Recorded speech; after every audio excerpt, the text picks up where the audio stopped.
This week on the Steam Machine Podcast, Roller Coaster of Love.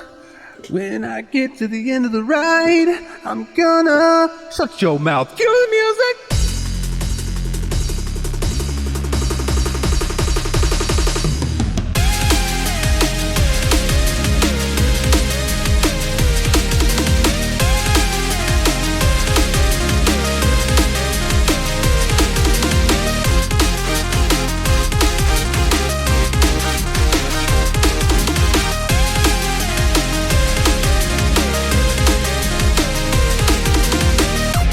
Hey everybody, and welcome back to another episode of the Steam Machine Podcast. My name is Dalton, and joining me, as always, is one half of the Destructo Bros.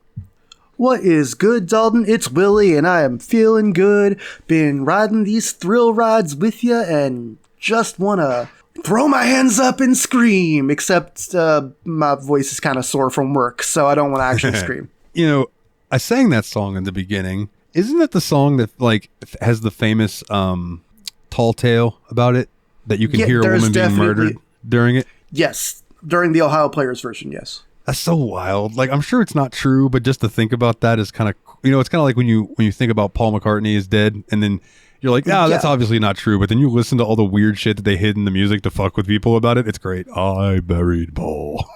There is something really fun about like the whole urban legends of rock and roll whole scene, you know? Yeah, like that one song, Guns N' Roses, where it was like, what's his face brought in Slash's girlfriend and banged her in the thing to get the noises and stuff. It's like, man, that's kind of fucked up. At the same time, rock and roll, dog. Yeah, or all the backwards messages, obviously. My favorite backwards message of all time is in, I think it's called Nativity Trail to Hell. Nature Trail to Hell. Okay, I was going to bring this one up if you didn't. Nature Trail to Hell by Weird Al. Weird Al, yeah, where it does the backwards thing, and then you play it backwards, it just goes, Satan eats cheese whiz. Yep. I love Weird Al so much. He's coming to St. Augustine. I just don't have any money. Dude, he's coming everywhere all the time. That guy's such a prolific tourer. I love it. Because everyone says all of his shows are amazing, which is crazy because he really does tour so effing much. I have a friend of mine who's seen him live and has been to metal shows, and he said the Weird Al is the loudest show he was ever at. Ha! I guess there's a lot. They get all freaky for Hardware Store, man. Hardware Store. Oh, man. That's a good. I used to think when he did Horoscope for Today that one was the most lung challenging song, and then he put out Hardware Store, and it's like, damn, how did you do that, homie? Did you ever hear his style parody of Rage Against the Machine? I'll Sue Ya? Yeah, I'll Sue Ya. Yeah. I watched a thing of him doing a recording of that in the studio, and when he finished doing it, he was like, oh man, I have a headache. I don't know how those guys do that all the time. And I was like, oh, that's such a weird. I used to have a VHS tape that I taped from VH1 that was just Weird Al, and he would like introduce his music videos and stuff. And it was like I remember one scene, he's just like in a hotel room and he randomly just like tosses a TV out the window and then just introduces the song. It's great. Yeah, he's always. I really need to watch the quote biopic about him that they made. Oh yeah, like where they just made up this ridiculous story about his life and then played it completely straight. And had Daniel Radcliffe do it. Yes, I must see that. Like, it's crazy to me that I haven't watched that yet. Yeah, I haven't seen that either. Maybe we could do like a watch party for it or something in the Discord. Man, that's not a half bad idea. I know we keep offering to have watch parties, although it does happen during wrestling shows. I mean, it's usually smaller. It's often just you and Kana, and sometimes me, and sometimes a couple other people. But hey, at least people are watching. Yeah, it's typically me. It proves we have the ability. Me and Kana, you'll pop in, and Dane usually pops in the chat because I think he typically is watching with his daughter. So, but yeah, that's always fun. But yeah, I'd love to set up like a movie night or something, and even if we did it like once a month. Yeah. Plus, it'll be finally give a chance for you to show us Planet of the Dinosaurs, because I know ever since that showed up on Rift Tracks, you've been like, man, we should all watch Planet of the Dinosaurs. Absolutely, that Cube 2, Hypercube. Like I could just like make everybody watch all these shitty B sci-fi movies that I love. Oh man, how you been, brother? Man, like I said earlier, my throat's a little ragged from work. We got a new supervisor apparently, and she's been really insistent on people being loudly friendly towards customers, and so I'm really projecting out there, which is not my natural want.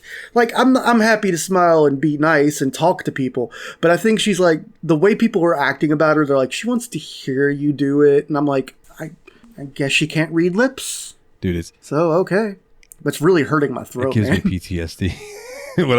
Yeah, no, it sucks because it's like, it's very obvious that everyone, I mean, like I haven't said exactly where I work, so I'm not too worried about it, but the new supervisor or manager or whatever is kind of really stressing people out by being really extra, and everyone kind of keeps on saying what they think she's saying, and like a lot of it's ridiculous too. Like they're like, I heard she's gonna try doing random drug tests, and I'm like, I'm pretty sure we're union, and I can't think of any union that lets people randomly drug test for recreational drugs, only for like if you're suspected of being intoxicated on the job with reason. Yeah.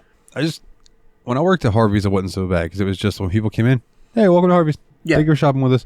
When I worked at Walgreens, that lady wanted us to be like, welcome to Walgreens. Can we help you? It was like, we had to just, and there was a day, I was at the counter, and old Fatty McFatterson is over there sitting in her chair, waddling around doing something. And she's within earshot of me. And every person that comes in, I'm going, welcome to Walgreens. Welcome to Walgreens. Welcome to Walgreens.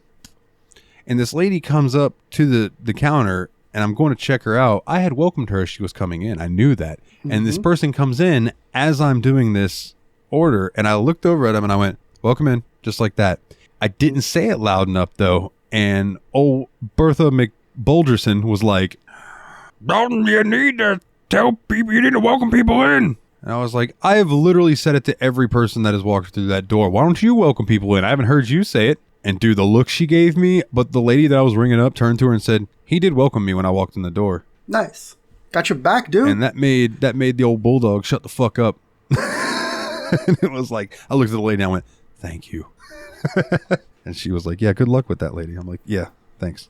Yeah. And we all know how that went. So, well, fortunately so far, it's been a lot of like secondhand, thirdhand stuff people have heard. Like, I've barely actually seen her directly interact with anyone. And even then, it's mostly been like really obvious things like, hey, can you help this lady find these objects? And then, so I'm bagging alone because the other guy had to go help, which is completely normal. That's what our job is when we're courtesy clerks. We don't just bag. We help people take stuff out of their car. We help bring things back that are put away before they get, destroyed by temperature or whatever. Mm-hmm. There's a lot of things we're doing. So, no shade, but from the way everyone's talking, they're very nervous with her around. Like, she's kind of too much presence, I guess. And you said she's new?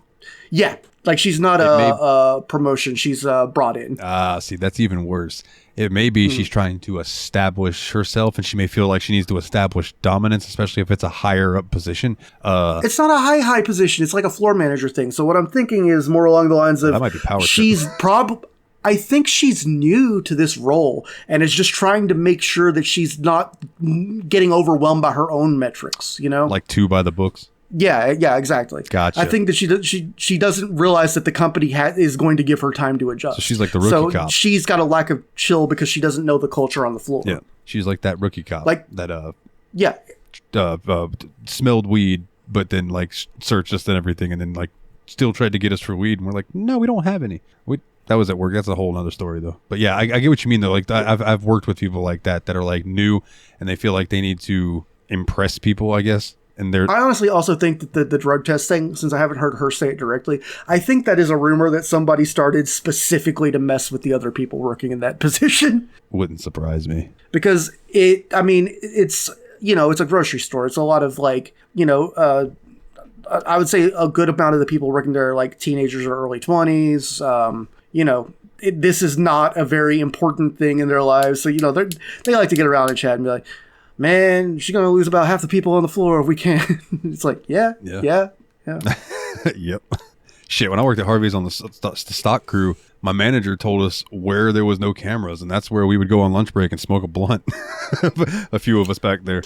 Yeah, that's a good manager, though. Dude, he used to come stand back there, and we'd be like, you want to hit it? He'd be like, nah, but I love the smell of it. And he'd sit there and smoke a cigarette while we were smoking blunt.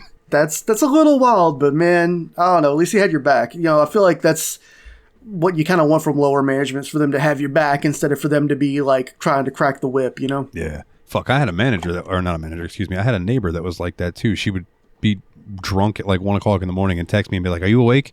Yeah. Are you smoking pot? Yeah. Why don't you roll one and come up here and smoke it? She just liked the smell of it when she was drunk. So she would just sit there and chat with me, and I would just smoke my joint and then go home. It was real weird. Yeah, that's unusual, but it sounds harmless. She was a very sweet lady. She was the mom of one of the girls I grew up with, so it wasn't just a random neighbor. Yeah, I was gonna say if it was someone just calling you like, "Hey, I live catty cornered behind you," and I smell that reefer. Can you come over here and smoke it? No, it's the same says lady. a lot about your reefer, though. Same lady who like used to just like sit on her porch topless, and I was telling my buddy Danny about it the one time, and I was like, as we're getting into his car, I was like, "Yeah, my neighbor up the street. Sometimes when you drive by, she's just sitting on her porch with her titties out. I don't understand why, but it happens." And he's like, "Oh man, that's wild." And we drive by, and he looks over there, and he goes, "Oh, son of a bitch!" And I looked over, and she's sitting on her porch with her titties out. I was like, "See, I don't know why." It does get hot. I'm gonna chalk this one up to Florida. Yeah, exactly. It's fucking hot here, and she's a Florida girl. Yeah, exactly. That's 100% what it is. It's Florida. 100%. This is all you need to know. Yeah, the temperature's crazy, and the people are crazy, and it's just you gotta get it out somehow.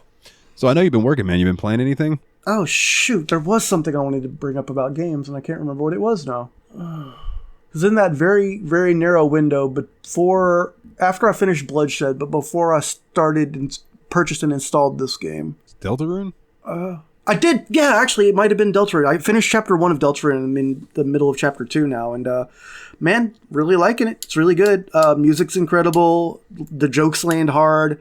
The characters are amusing. I already have theories about where the plot's going. It's fun. It's fun. And that's the sequel to Undertale, right? It's kind of the sequel. It isn't a direct sequel. It's more like a game that kind of a spin-off almost, but the characters are somewhat in common. Like Toriel, Asgar, Undyne, Azrael, and Alphys are all in there, but in somewhat different roles.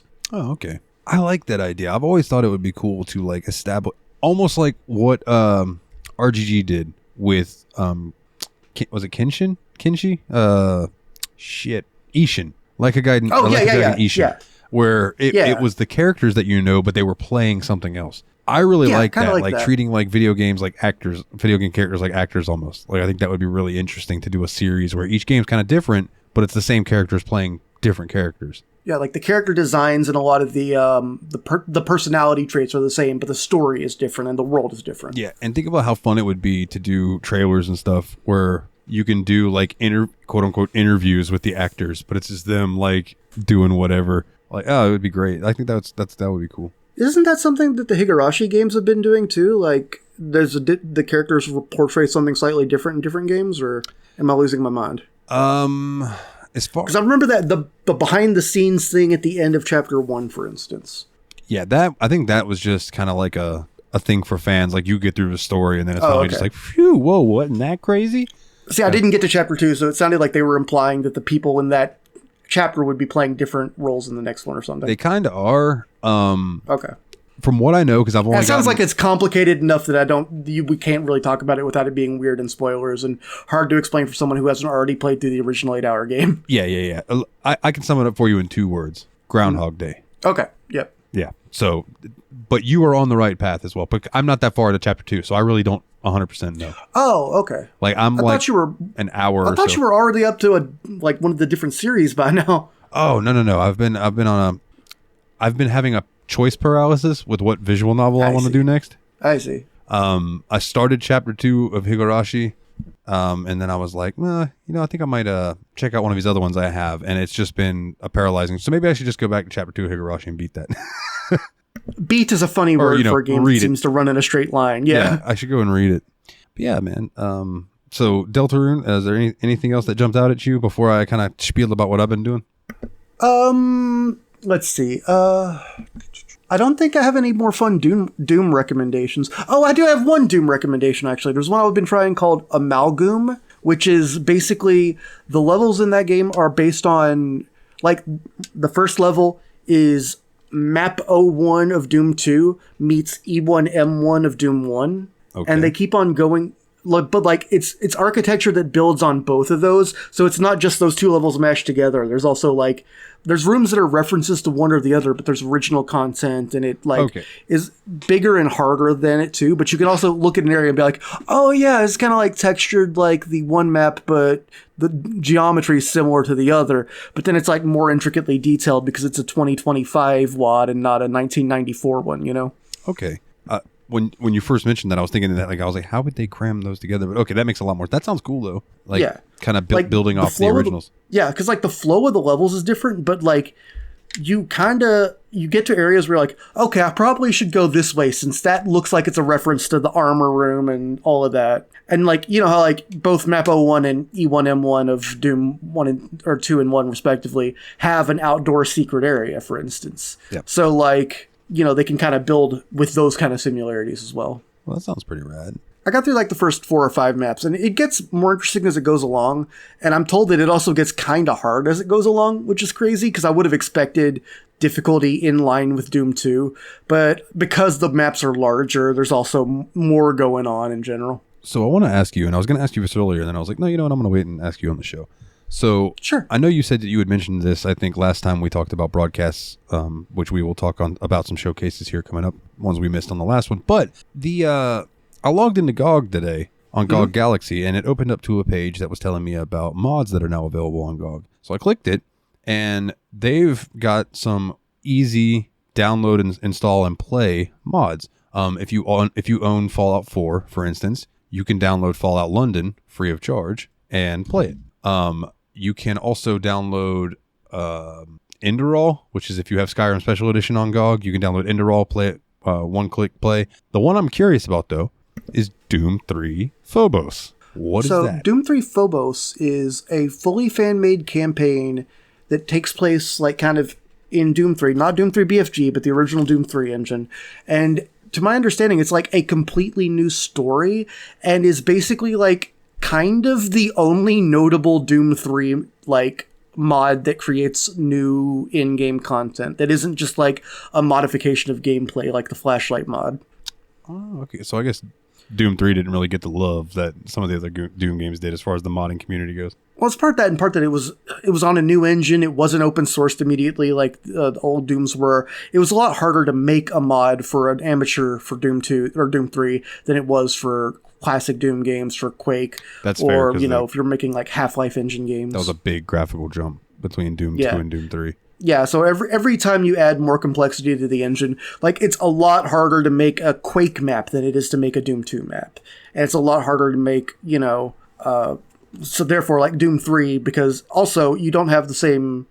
The game isn't really as well built for interesting combat scenarios. It's built strictly for narrative with scares and some combat to it. So to create a completely new Doom 3 experience, you have to really be thinking the whole time. You can't just make a fun shooter room and then move on. Okay. Yeah, that makes sense to me because that game is very much a survival horror game more than it is a Doom boomer shooter. Yeah. And so, like, if you think about how much easier it would be to make a fun new level for Doom 2 versus a fun new level for Resident Evil 1 or whatever, because you're really just going to be rearranging the geometry in the existing game, whereas in Doom 2, you can create something kind of unique just because gameplay, there's enough elements that stack on themselves that, you know, you can build something that feels new out of the same building blocks. Whereas Resident Evil, it's going to be like, okay, I recognize this from that one part, and then here's the monsters I've seen a few times, because the combat's just not part of the showcase of the game. Yeah. And some of the other mods that are available on here that I think are cool, they have the Vampire the Masquerade Bloodlines unofficial patch, which is like a must if you want to play that game these days, because that game released a buggy mess. Very interesting to see. Oh, go ahead. When they were showing the promo of it on the announcement show, because I was like just really surprised to see GOG being like, we got mods now, and just showing these mods that have always been just like things that are only really known to diehard players of these particular games. And so with Doom 3 Phobos, Bloodlines unofficial patch, and Skyblivion were the three that really jumped out to me. Just really weird to see those right next to all these commercial games. Yeah, and Skyblivion is still marked as coming soon, but I am I will be coming as well when that comes out. The other ones is Heroes of Might and Magic 3 Horn of the Abyss. Okay. Which I don't know a lot about, but I do know that people fucking love Heroes of Might and Magic 3. So I'm assuming if that's the one mod that they picked to put up, that it's probably pretty fucking good. Because there's a lot of mods for that game. I can only imagine, yeah. But the one that interests me the most, and I actually have this mod on Steam, because Steam does something similar to this for some games. The Chronicles of Mirtana Arkolos. That is a complete engine remake. Let me clarify that. It is a completely new game made in the Gothic engine. Oh, wow. Gothic, huh? So I don't remember if it's Gothic 1 or Gothic 2, but it is a mod for that game that has nothing to do with the original game. It's just like Indorol. A total conversion, a new game in the same engine. Yes, total conversion. That was the fucking word I was looking for. Indorol was the same way with Skyrim. Indorol is in the Skyrim engine, but it is a completely fucking different game. It's kind of like there's a game that we got for free on Epic, I believe, but it is also on GOG and Steam if you want to check it out, and I think it's on sale at the moment. The Forgotten City, that started out as a Skyrim mod.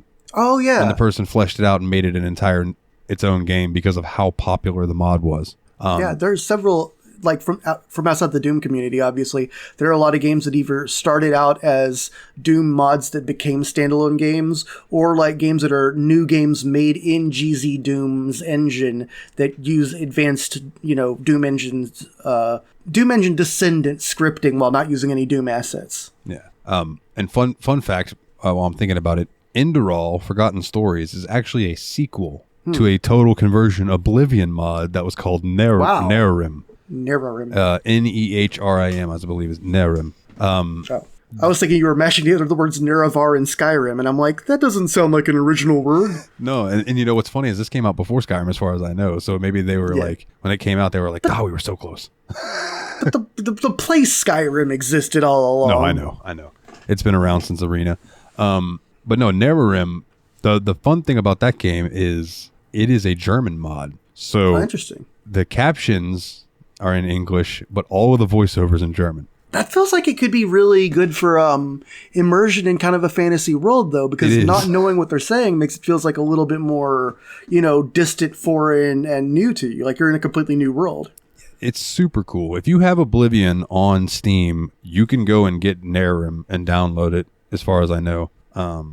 I think it's on Steam. I think you can go and find it. Just like Indorol is on Steam. If you have Skyrim, you can just download it. But yeah, it's on GOG now too. So I think that's cool. Maybe they'll add Nerim to GOG as well. That would be pretty sweet. I really need to check out Fallout London. That's they made an entire new Fallout game.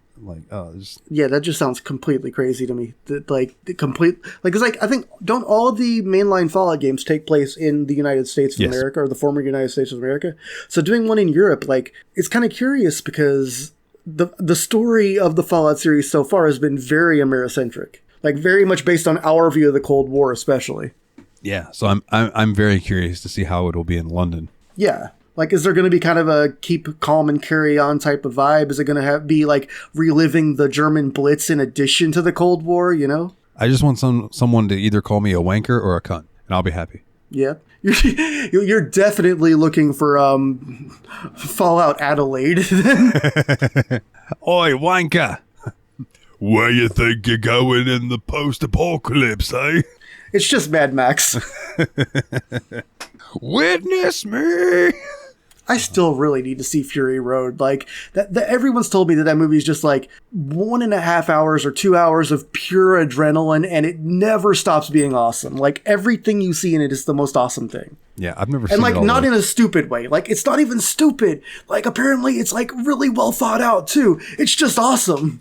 Yeah, I've never seen it all the way through, but I had some friends that really liked it. They dressed up as Halloween, and they had this spray paint that was safe to spray on your face and stuff, and they would spray the spray paint in their face and be like, witness me. Yeah. It's fucking wild. That's cool. Yeah, man. I have been dabbling in a couple things here lately. I've been trying to find the new little MMO to check out.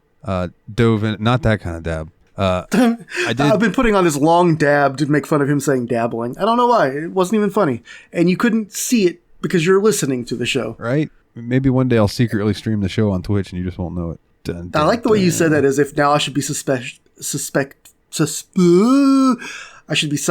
you're doing it right now. Sounds like you should be in English class. Yeah, I didn't do any vocal warm-ups today because my mouth hurt, or my throat hurts from yelling at people all day at work. Would you like a fucking cart, ma'am? Do you need your milk in a bag? Oh my god, that peaked it. Yep. Yeah, that's going to be an edit for me. Oh no, sorry about that. That's the nastiest looking waveform. Before I go into what I've been playing and stuff, actually, now that I'm thinking about it, I want to give a shout out to Nate. Got a gift from Nate on Steam. Oh, hell yeah. Same, dude. Got WrestleQuest. This is one we've been like really excited about since we first heard about it. Yeah, it is a wrestling RPG.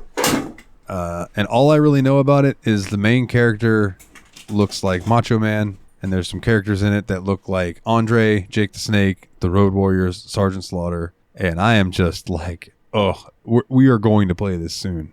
I don't care that it's a 40-hour game. We are going to play that soon.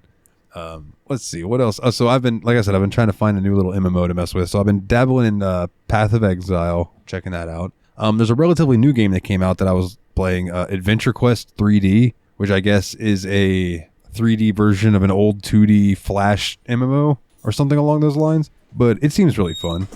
It's definitely got the remnants of, it seems like it's probably also available on mobile. But it doesn't seem to like toss any kind of pay to win or anything down your throat, which is nice. But it's got insanely good reviews, and most of them are like people who played Adventure Quest 2D and are like, fuck yeah, now we have Adventure Quest 3D and this game rules. And let me tell you, this is not a fucking MMO that takes itself seriously. Like, this is one that I would do for the show because it immediately started like making fun of MMO tropes right off the bat. It was just cracking me up. So kind of a Kingdom of Loathing type of vibe where it's very tongue-in-cheek. Yes. Yeah. But better animated. Well, that's really hard to do. So also been playing a little more of Guild Wars 1. Speaking of old school shit like that, I actually did try old school RuneScape for a few minutes. Oh yeah, I have that in my library and I've installed it before, and when I loaded into it I was just like, I don't know what to do, and I logged out. Yeah, so Blitzy walked me through like 30 minutes of doing stuff, and I could not tell you a damn thing I did. It's just a very obtuse interface, but it felt like the more I played it, the more I would enjoy it. So that's how I felt about it. But man, I could not just grab your hand and take you through what I did. That's how I felt about when I tried Ultima Online, a private server for it. Yeah. I was like, this is cool. And I feel like if I dedicated a lot of time to this, I would learn it and really enjoy it. But there's also that point where when you eventually think that, then you think, I could also dedicate 10 hours to learning Spanish or improving my chess. And then I'll have those skills for the rest of my life. Yeah. And I could draw. I could play music. Yeah, I've dabbled in newer RuneScape too, and that's a bit more approachable to me. I'm sure, yeah. But there is something really charming about the look and stuff of old school RuneScape. Like, it definitely has its own very nostalgic flavor. And I'm saying that as someone who never played it back in the day, so it's like a weird secondhand nostalgia. Like, I'm like, man, this is like I was there for it, but I wasn't. I feel like we used to play it in school on Macs. That seems very possible. The computer room when we had free time. I feel like that was like one of the rare things that wasn't like an educational game that was allowed, because it was like, well, you actually have to think about what you're doing. It's not just some mindless game. Let's see. So other things that I've been doing, I bought but haven't played yet, really, even though it says I have 2.7 hours in it. That's because I opened it and then decided to do some vocal covers and forgot I had opened it. TCG Card Shop Simulator.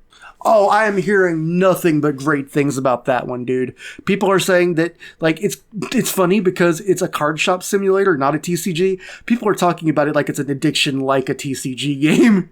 I think that's because you can open packs and shit in the game, and I am just super stoked about that, because, like, I have that stupid little Pokemon game on my phone where I just gather cards. Oh yeah, you send us pulls every now and then because you get some really cool art, and I'm like, yeah, nice. Yeah. Anytime I always like seeing the neat art, especially when it's like really different from the usual Pokemon base house style.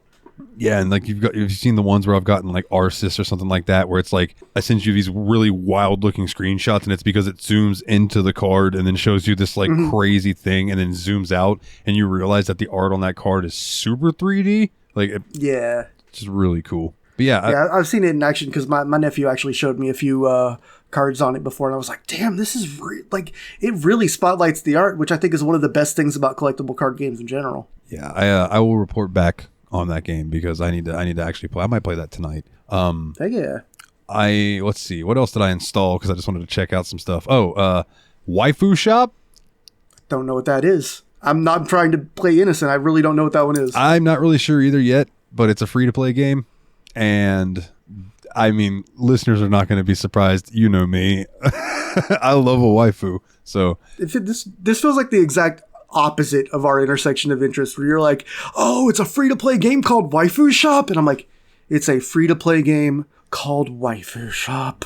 Yeah. I'm really, I don't know. It looks fun to me. If it's too gacha, I won't play it. But if it's like a little mobile game where I can log in and play it for a little bit and then log out, I might check it out. I downloaded some demos for upcoming games that were announced. Burning Sword, Death Sun. Haven't played it yet, but looks incredible. Kind of reminds me, the fighting reminded me of like Devil May Cry, but you're playing as like a ninja samurai looking guy. Almost like Shinobi with the long flowing red. Oh, cool. thing. Yeah. And then another one that's called Ferocious. Now, Ferocious, let me go to the Steam page. Immerse yourself in a survival FPS adventure. Stranded on a dangerous island, face mercenaries, dinosaurs, and a vibrant yet hostile ecosystem.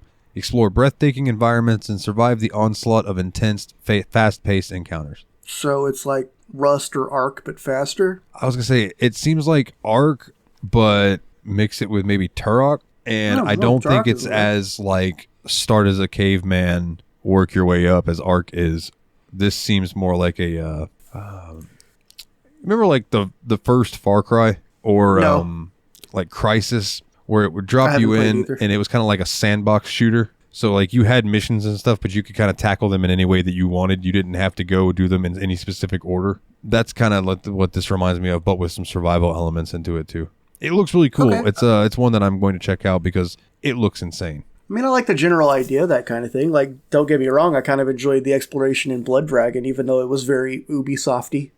I'm going to pop the link to this in Cool Guy Collective real quick if you want to give it a quick peep. Oh, like now? Yeah, I can do that. Yeah, just so you can see what I'm talking about. Yeah. It looks really good. I think it's Unreal Engine 5. I might be wrong. But if this comes out and it's multiplayer, man, I would love to play this with you guys. It's like I would love to play Ark with you guys, but I feel like we would need a private server, and I don't feel like paying for a private server. Right. Okay, yeah, this actually does look pretty interesting. Graphics are really nice, obviously. Yeah, it gives me a Turok vibe. Yeah, check it out on Steam. Ferocious. There was one other thing that I was doing. Oh, so I also installed quickly EverQuest 1 and 2, so I'm going to give those a shot as well. But, so Willie, you know this, and I think I've mentioned this on the show before. I watch a show called Drop Frames. Which is a podcast with a few guys on Twitch that are pretty big Twitch streamers. And they're pretty entertaining, and they just talk about video games and yada yada. Well, I'm watching an older episode, and they were talking about the game Solasta, Crown of the Magister. And I'm like, hey, I have that game. I've played that game. And Ko goes, yeah, I actually got to do a voice in that game. I can't tell you who, but I was able, they had approached me because he had backed it on Kickstarter or something like that. And he was like, they approached me and asked me if I wanted to do a voice. And I was like, yeah, absolutely. So I was like, oh, dude, let me start up a new game, and I can see if I can pick him out. I start the new game. I go through the introduction for the 4 characters that you create, and then there's a drunk guy in the bar who yells at you, and knowing Ko's voice now, I immediately heard it and was like, there he is. I didn't even have to play that long. That's Ko right there. And then I looked it up on Google because I didn't want to look it up first, and I was right. Yeah. I was like, son of a bitch. Right off the bat, I heard that motherfucker. He's the angry drunk guy in the bar. That's tremendous, dude. What a good role. So I was like, oh, man, that's cool. This is the other thing I wanted to ask you.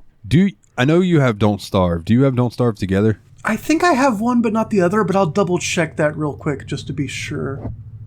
I do have both. You have both? Okay. That's something that I think that would be fun for the show to do. And we could even do like 1 week do Don't Starve, and then the next week do Don't Starve together to talk about how it is, the differences between playing solo and playing together. That's a fun idea. Because I don't know. I don't think we've done a lot of gimmick back-to-back things like that in a while, so that might be fun. And I really enjoy the art style of Don't Starve. Yeah, it's really cool. It's like Tim Burton, the video game. Yeah, it definitely gives me some Tim Burton vibes. Some very like 90s, maybe Joan Vasquez a little bit inspired. But it just, I don't know. There's just something about it. I used to play the shit out of it on PS4. I never got very far. I'm not very good at it.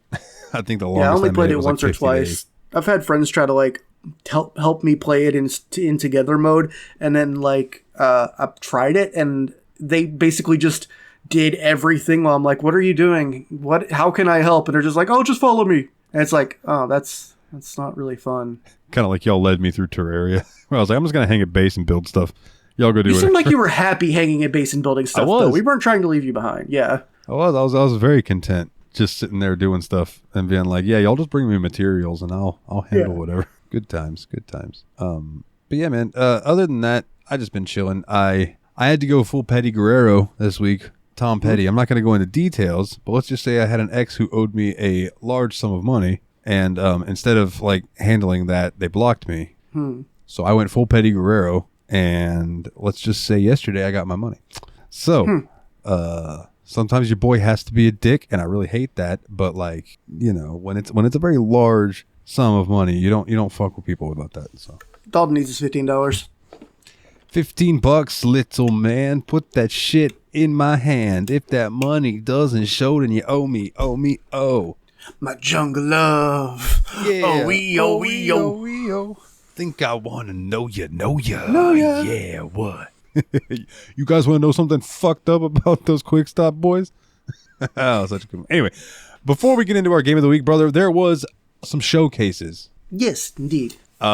There was the Xbox showcase, but after the Xbox showcase, they showed the Outer Worlds 2 Direct. Mm-hmm. And the Outer Worlds 2 is looking to be much more in-depth than the first game as far as character progression and things like that. The main thing that I took from it, Willie, and I knew I had to bring up on the show, is there are certain bad perks that you can get, right? Bad perks? Okay. Like, they give you a benefit, but they also have a negative. Oh, cool. So if in the game, as your character, you stare at the sun too long, it will offer you a negative perk that basically just overblooms and oversaturates everything. So it gives you cataracts. Right? That's what it is. And I don't remember what it improves, but it just makes the game, the guy describing it's like, it basically makes the game unplayable. Yeah, it kind of reminds me of some of the negative mutations you can get in genetics in Rogue Legacy, for instance. Because there was like the far-sighted mode that was kind of similar to that almost. So there's another one called Bad Knees. Oh no. So it makes you move quicker, but when you're crouching, when you stand up, your knees loudly pop and alert everyone around you because it made a loud noise. Oh, jeez. That made me laugh so fucking... Because that's always my joke. I'm like, dude, if I had to crouch this long, when I went to stand up, it would just go... And everyone would be like, what was that? It'd be like the Metal Gear. What was that noise? Yeah, exactly. And they put it in the game, and that just like... Oh, I was rolling over here, dude. I was like, that is incredible. I loved the first Outer Worlds. Yeah, you guys sounded like you had a lot of fun with it on the show. So, you know, I'm definitely looking forward to seeing the sequel. Yeah, man, it looks great. The biggest thing coming out of the Xbox showcase, I want to start off right off the top. Their final trailer. Have you seen any of the controversy about it? The Xbox show. So Phil Spector comes out and he's like, you know, oh, thank you for watching the show. Oh, by the way, we do have one more trailer for you. And it comes up, world premiere. And it starts showing this game where it's this guy and he's walking into this company and they're talking about the Guild. And they're like, you know, the Guild has made many technological advances, yada, yada, yada. So I'm immediately thinking like, is this like Control 2 or something like that? Because it's a lot of based on technology. And he walks up and he's like, let me introduce you to the founder of the Guild. And it's this chick and it's a hologram of her. And she starts talking. And the dude's standing there and it looks incredible. And there's a butterfly flying around him. And this butterfly flies over to his TV, lands on the TV screen, and then goes and sinks into the TV screen and becomes digital. And the guy walks over to the TV screen and he's looking at it and he puts his finger and taps on the screen and the screen starts to break and then reality shatters around him. And there's this wild scene where he's like standing on the edge of a city, but like you remember in Inception where there was like in the trailer for the scene, there was the scene where like the city wasn't folding over on itself. So like buildings, it looked like that and it was unfolding. And there was all this wild shit going on and these cutscenes. It looked like an incredible IP. I'm like, what is this going to be? And then it comes up, Call of Duty, Black Ops 7. And I was like, you have got to be shitting my fucking dick. And the entire internet apparently went, you have got to be shitting my fucking dick. Everybody was so mad. The Drop Frames boys were like, fucking Call of Duty? Are you kidding me? Come on, man. I was like, they fucking baited us. What is this shit?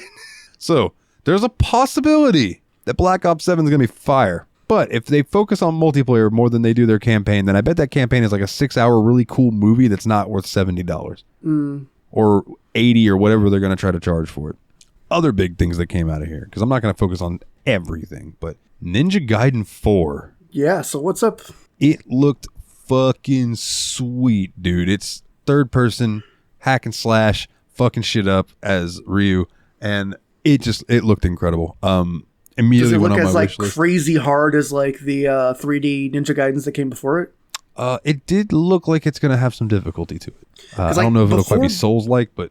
I was going to say, before Dark Souls, Ninja Gaiden feels like it was like the 3D platformer action-adventure game that was like the freaking hard one. That and Tenchu. Yeah, Tenchu. Tenchu was hard as shit. Man, and the funny thing is that they were going to remake Tenchu, and then a bunch of the ideas that went into that ended up becoming Sekiro, so... Really? That makes a lot of sense. Yep. Another big announcement. Oh, go ahead. I was just saying, if you want to get your Souls meets Tenchu action, that is literally what that is. One of the next big announcements, Tony Hawk's Pro Skater 3 and 4. Yep. Everybody knew this was coming, but the big announcement in this trailer was all of a sudden CKY started playing, and there was Bam. So, like, the whole thing was that Bam wasn't going to be in this game, and Tony Hawk basically said, no. If you want me to endorse this game, we're putting Bam in it. So it was really nice to see him, and it's new Bam too. Like, everybody looks like they do now. It's so cool. Like, they're not just ported of their old characters. It's everyone's model of how they look these days. Oh, I feel bad for Tony Hawk, man. He has that whole running thing on Twitter where people don't recognize him anymore, and now they're gonna know who he is again. It's just like, hey, you gotta look like Tony Hawk. Yeah, I get that a lot. Yeah, exactly. Your name's Tony Hawk, like the skateboarder? Yeah, kind of like him. You kind of look like him too. Oh yeah, wild, right? It's crazy. Tom Morello has been doing that a little bit lately too, which I think is pretty funny. It must be really fun to be at that level of celebrity where people know who you are, but they don't recognize you. I feel like that would be my perfect level of celebrity. Yeah. Like, if you were like a really famous voice actor, for instance, you could totally get away with it. Like, you think Steve Bloom gets people jumping on him wherever he goes? Hell no. And I think people recognize Mercer more because of Critical Dimension Role. 20. Because they know what he looks Critical like. Role, I mean, yeah. Damn it, I said the wrong one. Dimension 20 is the college humor people. Or dropout people, no. That's the Brennan Lee Mulligan one, not the Matt Mercer one. I'm an idiot! Fallout 76 trying to get me to play it. Because they've released a new free update called Gone Fission. That's a good title, dude. And they have added fishing into Fallout 76. Gone Fission is an amazing title for a nuclear Fallout based. That's so funny. It's a great fucking name. That's the same thought. Like, when they announced it, I was like, all right, that's a really good pun.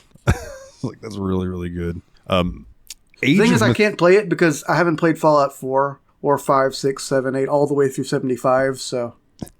You know, when Fallout 76 first came out, everybody knew it was pretty shitty. On drop frames in that era, they were going, when a game would come out, they would be like, is it good or is it a 76? Like, oh. Yeah, so it was one of those games that famously really blew badly at launch, and several months later, people said it was kind of good by now, but even then, even compared to Cyberpunk and No Man's Sky, I wasn't trusting them. And I'll be happy to say No Man's Sky did correct course. I was so happy when I played that game. And I'm like, oh, it does whip ass now. That's so excellent. There is a new Age of Mythology Retold coming out. I believe they redid Age of Mythology as Retold, and then I think there's back in the day Age of Mythology Heavenly Spear, and that's now getting a retold version, which just looks badass. I think it's Age of Mythology with Romance of the Three Kingdoms stuff. Okay, nice. Yeah, definitely love that. Yeah. So fucking righteous. Sea of Thieves is getting season 17. I'm gonna be honest, they've added a bunch of stuff to Sea of Thieves, but I haven't played it since then, except I played one session and there was a bunch of Pirates of the Caribbean stuff in there, which I was like, man, that makes a lot of sense. Yep. And with season 17, they are adding a new class called Smuggler. I don't remember there being classes. Oh, yeah, like different like places you can get your jobs from and stuff like that. Yeah, I think so. Okay. It might be. I was gonna say I don't think there's like character classes. I don't think you commit to one character class. Well, I don't know. There's a new thing called Smuggler that they're adding. It sounds fun. I mean, it sounds like you're gonna have to deal. Are you gonna have to deal with like gendarmes and other kind of people keeping you from transporting your illicit goods from place to place? Because that sounds fun. That may be what it is. I'm not 100%. I don't remember a lot from the trailer. Because this Xbox showcase was literally like world premiere, and then the trailer would end, and another one would start. It'd be like world premiere, and it was like, holy shit! How many of these have I never seen? Then PlayStation 5 is going to do one, and it's just going to be world premiere. Finally, Uno is on the PlayStation 5. That's the whole show. And the sequel to Uno, DOS. Have you ever actually seen that? They do have that. No. They really do make a sequel to Uno game, DOS, that they sell by the same people that make Uno. I have no idea how it plays, but it is real. I was just pulling that joke out of my ass. That's great. I know, because it's a good joke, but they did do it. There's another new game coming that had some gameplay footage, and there's definitely like a time travel thing going on with it. It's made by In Exile, so it's the dudes who did Wasteland and those games. Oh. This game is called Clockwork Revolution. It's a first-person shooter. It looks incredible. All of these, by the way, that I'm talking about right now, day one Game Pass. That's so cool. So keep that in mind. So I am like, when Clockwork Revolution comes out, I will be getting a month of Game Pass. Yeah, I think my Game Pass subscription just auto-renewed earlier today, so that means I guess I got to get back on Doom the Dark Ages and Balatro, huh? Yeah, for sure. You got to beat some Dark Ages, man. Yeah, I'm only through like level 1. I played it and I was like, hell yeah, and then I'm like, it'll be even cooler if I install the processor Dalton sent me, and then I haven't done that yet. Fair enough. So Xbox now has Final Fantasy 16. Okay. That is now available on Xbox and Game Pass. Final Fantasy... Is 16 the one with the fighting Aeons or Eidolons or the Guardian Icons. Forces or whatever they're called? Yeah, they're called Icons. Eikons. Okay. But yes, yeah, it's the one with the big kaiju battles. Yeah, for this very, very prominently featured in the trailers and all that. Yeah. Okay, cool. Yeah. They are getting soon Final Fantasy VII Remake Integrate, which is the second Final Fantasy game. High on Life got a sequel, High on Life 2. There's a new open world dark fantasy action RPG set in 14th century Europe about vampires called The Blood of Dawnwalker that I am absolutely stiff about. Everyone knows that I would be. That just makes me want to play V Rising some more. Man, I installed and uninstalled V Rising like 4 times in the last month. I know. Fucking I install it shit. and then I don't play it and then I uninstall it to make room. I do want to play it though. A Plague Tale is getting a spin-off game, Resonance of Plague Tale Legacy. That looked cool. So there was a trailer that was absolutely fucking brutal. And I was like, what is this? Have you ever heard of a comic series called Invincible? Yes. Oh, dude, it has a TV show now. Or an animated show. Oh, word? Well, it's getting a fighting game. Okay, that makes sense. That would be brutal. It is good word. It says Invincible Versus is a brutal superhero 3 versus 3 tag fighting game set in the Invincible universe. So yeah, like that's the one where the meme that look what they have to do to mimic a fraction of our power. That meme, that's where that's from. Oh, okay. I have seen that meme. The one that jumped out that made me think of you and Nate, there were 2 actually. The first one, Super Meat Boy 3D. I'd have to see it because that is such a... One, that's such a weird, scary idea. And 2, I don't think Super Meat Boy is owned by the guys that made the good one. I think that Super Meat Boy Forever was famously really bad, and this might just be another cash-in. It looked pretty damn good. Okay, I'll have to look at it. Like one of the 3D Mario games before Odyssey. You know what I mean? So it was still like a 2D plane. No, not really. But you know what I'm saying? How am I trying to say this? It's 3D, but you can't the levels still go this way. It's still left to right, it seemed like. So it's like New Super Mario Bros? Or forward to back. Yeah, kind of like that. It's what it kind of reminded me of. Let me see if there's of course the Xbox fucking shit doesn't have truncate silence. I'll take care of it. I'm going to pop you the link real quick because it's hard for me to explain. You just got to kind of see it. Bobby KB. Oh, okay. This looks like it's a perspective really similar to Super Mario 3D World. Yeah. Where there's like there is some diagonal and 3D movement, but it's also kind of aligned to a grid for most of it. Yeah. Okay, I see what you mean now. It looks really interesting. Yeah, that actually does look pretty fun. I mean, I'm sure it's going to infuriate me. Well, that's the point. It's not meant to be a game that makes you feel good feelings. It's meant to be a game that makes you like struggle against your humanity and finally dig deep until you pull it off. And then that was level 1 out of 80. Yeah. But the big one, the one that I liked the most coming out of Xbox Showcase, I sent the trailer to you and Nate. There Are No Ghosts at the Grand. Yeah, this game looks insane. It at first reminded me of like a combo house flipper power wash simulator looking style. Yes, because it definitely starts off where it's like you're doing jobs, you're picking up for your uncle or dad or something. Yeah, I think it was your dad. You inherit a hotel. Yeah. Called the Grand, and the janitor guy starts singing to you. Yeah. And it's super cool, and it's like, oh, you have to improve and make the hotel great again. Oh, let me not use that term. Yeah, rephrase that split gate.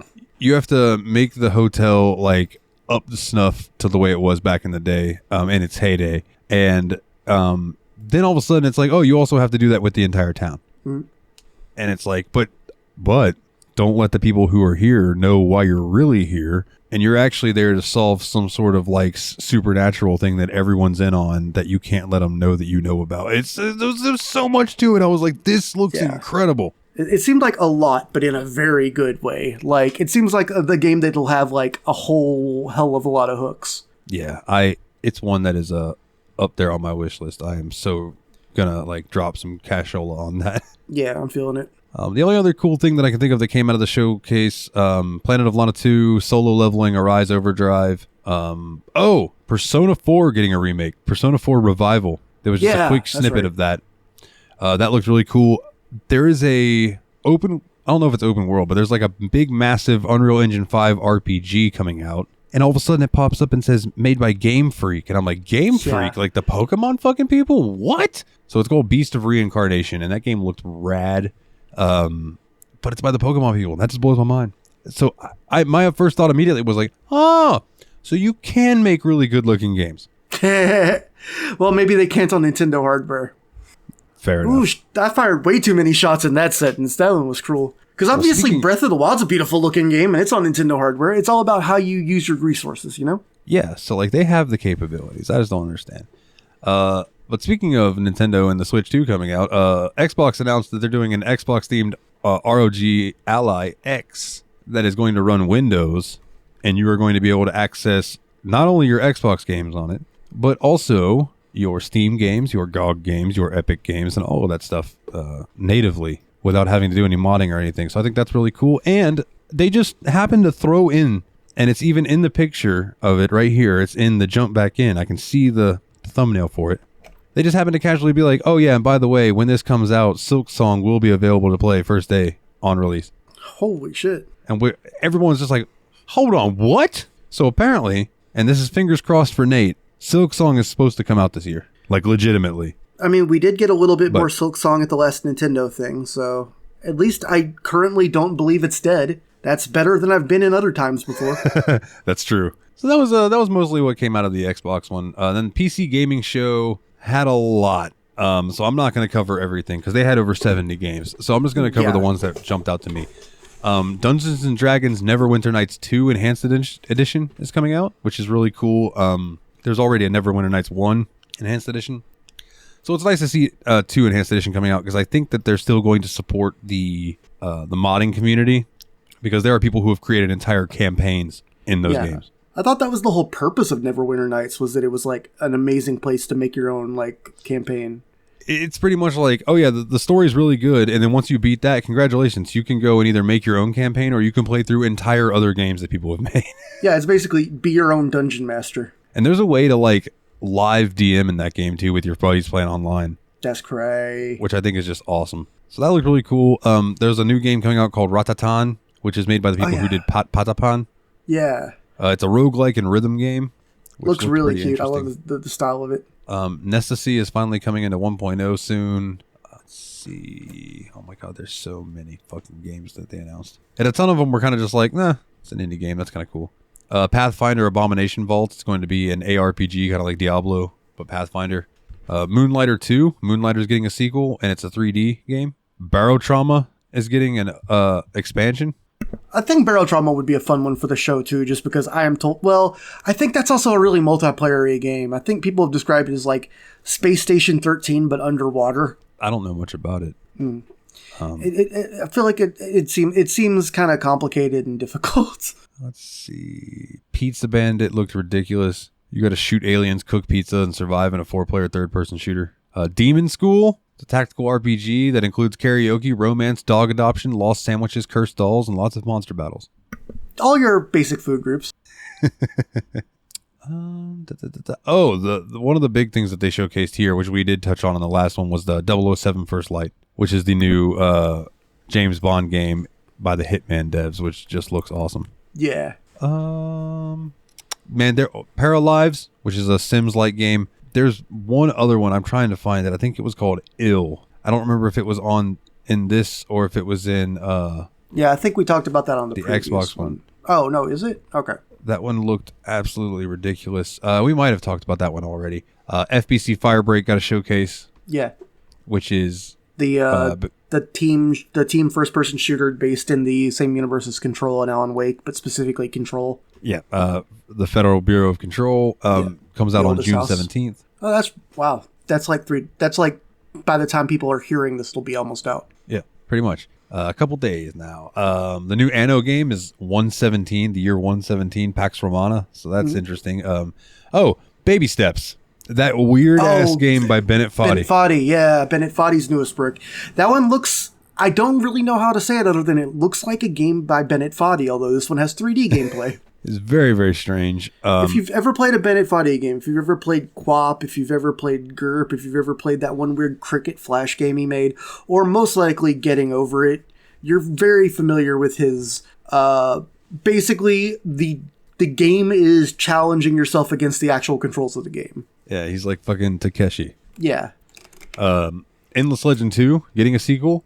This game, Berserker Die. So this is out on Steam right now. This is the one that's made by the Vampire Survivor guy. Yeah. And the one that the controls are just smacking your keyboard. It's not just smacking your keyboard, but apparently there is an impact where if you hit your control or keyboard on one side, the more keys you hit, the wider the arc of your attack is, or something like that. People are going to break keyboards playing that game. Oh, absolutely. Yeah, for sure. I probably, if there's a demo, I should check it out just to figure out how that actually works, because it felt like they were showing us a proof of concept, but I didn't really understand how the game would feel when playing it. Yeah, it didn't look like something that I would enjoy personally. And yeah, that's kind of all that's worth talking about from PC Gamer. There was a lot of indie games that looked interesting, but like I said, there were 70 of them. We're not going to cover them all here. But we do have a game to talk about, my good sir. We do have a game to cover that I'm putting up my new glasses. Mm-hmm. Obligatory Wikipedia bullshit time. Roller Coaster Tycoon 3 is a 2004 construction and management simulation video game. It is the third installment in the Roller Coaster Tycoon series. Who would have thought? And it was developed by Frontier Developments and published by Atari Interactive. Roller Coaster Tycoon 3 places players in charge of managing an amusement park. Rides can be built and demolished, terrain and scenery can be adjusted, and prices can be controlled to balance visitor engagement and profitability. Did you have any experience with the Roller Coaster Tycoon games when you were younger, my good sir? And what was your first impression this time going around? Well, I don't think I actually played the name brand Roller Coaster Tycoon games growing up.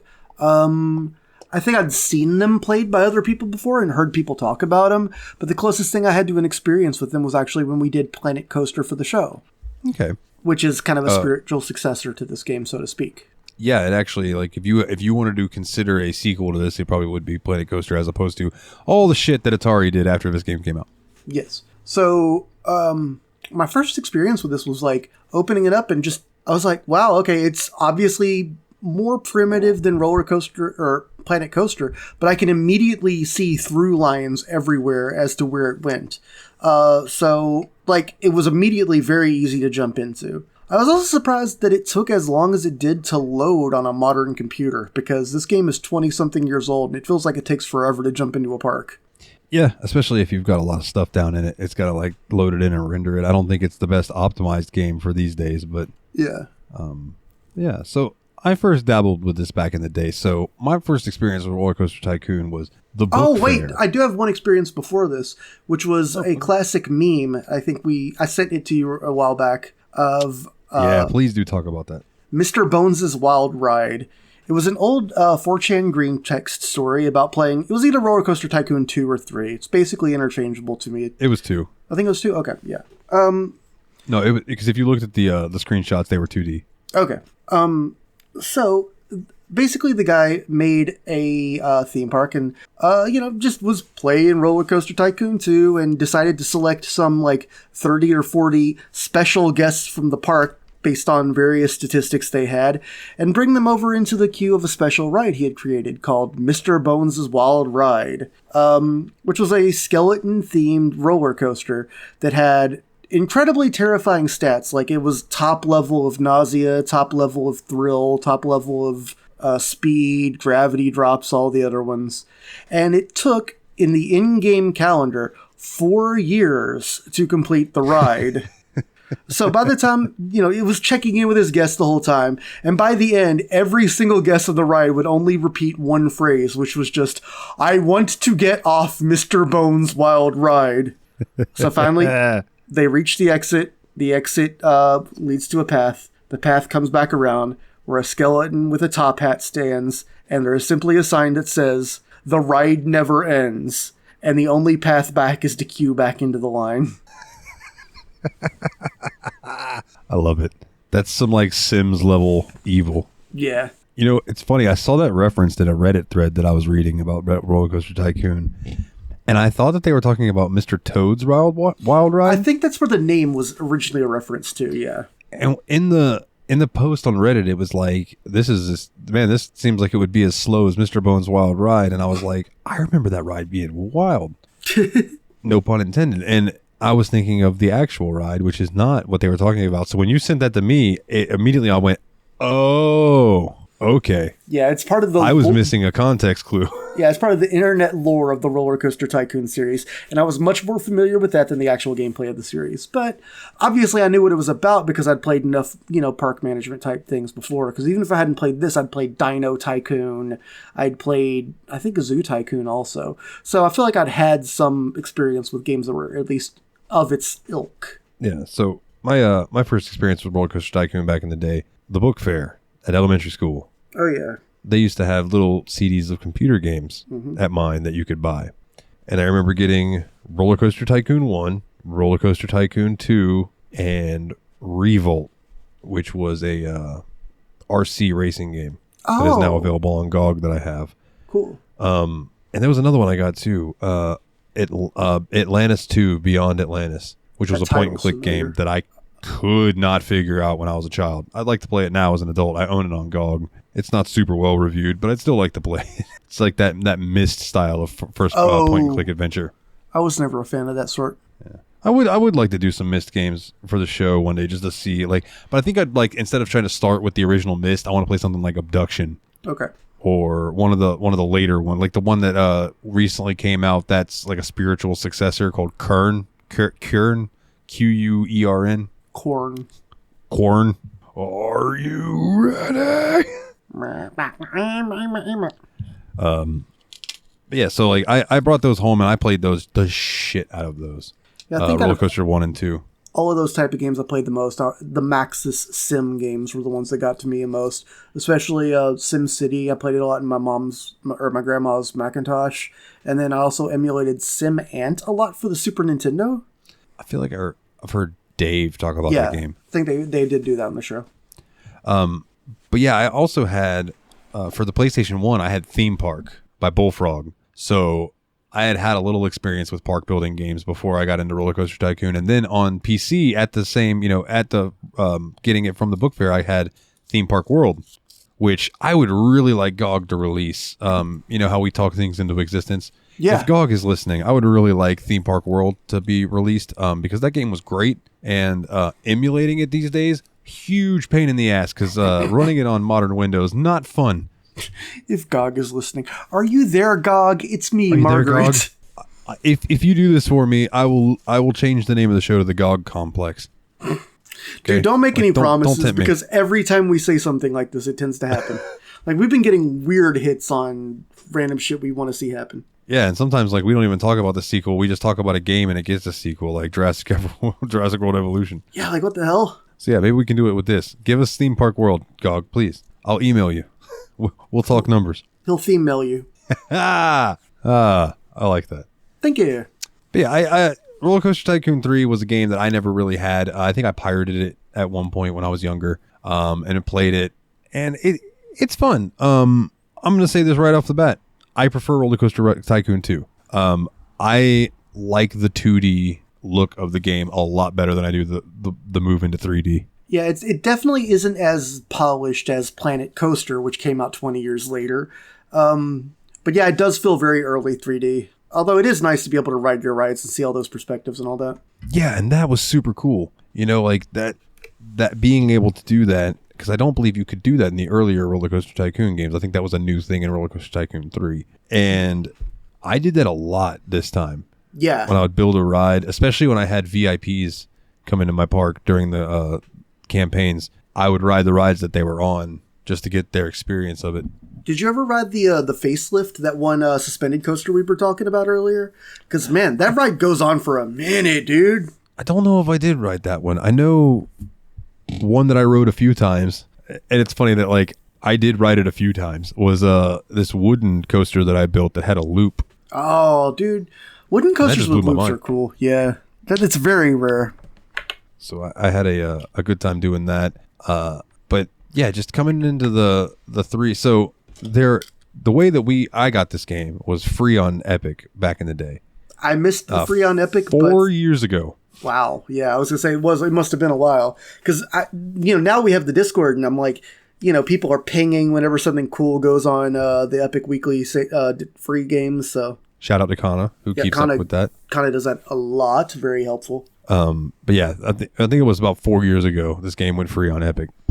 And it wasn't long before that this game became available again, because like you couldn't get the complete edition of Roller Coaster Tycoon 3 anywhere for a long time. So the complete edition is the version with the 2 expansions, which are Wild and Splash, something like that. Wild and Soaked. Soaked. Yeah. Which are animals and zoo type things, and then water rides. And then a water park, basically. Yeah. I tycooned every normal campaign. Damn. I think there's 16, 15. 17? Yeah. There's 15 normal ones. And then to unlock the 16th one, you have to entrepreneur all 15 beforehand. And then to unlock the final level, you have to tycoon all 16 of the levels before that. Yes, that's right. That is how I remember the menu too. So I did that. So going through the game, they escalate the things that you have to do. So like in the first park, it's like, oh, you just have to get, like 200 guests. And you have to have a park worth $20,000. Then it's like, congratulations, you tycooned it. Yeah, literally the first park, the only goals are your total assets and your most guests at one time. As you go along, they start pitching more things at you. You'll start getting VIPs that come, and the VIP will be like, I want to ride a ride that has at least a 5 excitement. And the next time they come, they might be like, I want to ride a ride that has at least a 6 excitement. And it escalates like that. Like sometimes your VIP will come, in each tier. And then other ones, like, you want to keep your park clean. There are some VIPs that come that have litter tolerances, and you have to worry about that. There are VIPs that come that have breakdown tolerances. So if your rides are breaking down while they're in the park, that will negatively affect them, and they won't be impressed. And you have to impress them. That can be a bit annoying. The one that took me the longest to figure out. So when the VIP comes in, there's this little button. And by the way, in modern resolutions, this game only goes up to 1080. Mm. So just keep that in mind. If you game over 1080, it's going to look a little strange on your computer like mine. Also, if the game seems incredibly bright when you get to sand levels, go into the settings, turn off bloom, thank me later. But there are some that want to see I think it's called Mastercraft show, something like that. It's a fucking fireworks show. So you can build fireworks and laser shows and set down the stuff to fire them off and make it look really cool. Like I did some really cool laser shows that I was proud of. But I couldn't figure out how to get the dude to look at it. Like he would be going and riding all the rides and he wouldn't go over near the fireworks. I finally figured out that there's a little button where you can set where he goes and it automatically sets it when they enter the park for him to try to go to all the rides. Problem is, it doesn't set it to go where the fireworks need to go, so you need to set that one manually. And once I did that, he walked over there, and his name is Clint Bushton, and he looks just like Bill Clinton. Oh. It's hilarious. There's also what looks like a Japanese idol chick, and her name is Carrie Oki. Oh. And there's another one, like Slugger Jones or something, that just looks like Babe Ruth. Nice. But so I got him to go and watch the fireworks once I clicked it, and he went over there and he enjoyed it, and I finally passed that fucking mission. But another problem with VIPs is if they want to see a certain ride, but Their pathing takes them to a ride that makes them sick before they get to the ride, the type of ride that they want to see. They will get sick and leave the park. They'll be like, I want to go home and leave. Can you just shut down the rides that might make them sick then? So what I did was deleted their default pathing. Oh, yeah, that's so when they came into the park, I set it like 5 feet inside the park, so they would walk there and stop, and then I would set them to go straight to the ride they want to see. And I'd make them do that first, and then I would set them to be able to go to other rides and go get a drink and stuff like that. But I was like, motherfucker, you're going to see the shit that's going to impress you. So once I figured that out, those missions became a hell of a lot easier. Do not go to the vomit comet, you son of a bitch. But the real difficulty is less the missions and more the areas they start to give you to work with, because it starts being like, okay, you have some mountains that you need to build this park around, and in these mountains, good luck. Can you not use the terrain generator to like flick with them a little bit? Some of them had terrain generator turned off. That makes sense, because even the very first park disabled admission fee, for instance. So some of the parks you just can't do that. Yeah, it's just some things you're just like, nope, you have to deal with what you're given. Mm-hmm. So there's this one level that is 2 decent sized areas with a giant, not crater, but a giant like ravine through the middle of it. It just drops down and there's just a big river. So I built a roller coaster on ridiculous stilts in the middle of the river, and then had the walkway slowly coming down across the river to the other side. So I had the entrance for the ride start on one side of the island, and then the exit walked to the other side of the island. So people would go up and ride that ride from this side after they've experienced all the stuff, and they'd go up there, and then they would leave that ride and then walk across the ravine to the other side where I had all my other roller coasters and shops and stuff. There was such an odd thing as a transport ride you could use to bring people from one area to another. I never put into research for transport rides. That was so in the game. There's research that you can do, and there are sliders that you can set for what you want. So anytime I started in the main campaign, I would go in there, turn my research money up to 500, which is the max, and I would slide all the way down water rides, transport rides, paths, scenery, and there was one other one. And I would just slide them all down, and then I would adjust the ones left, like thrill rides, roller coasters, gentle rides, and I would adjust those to what I needed at the time for the park.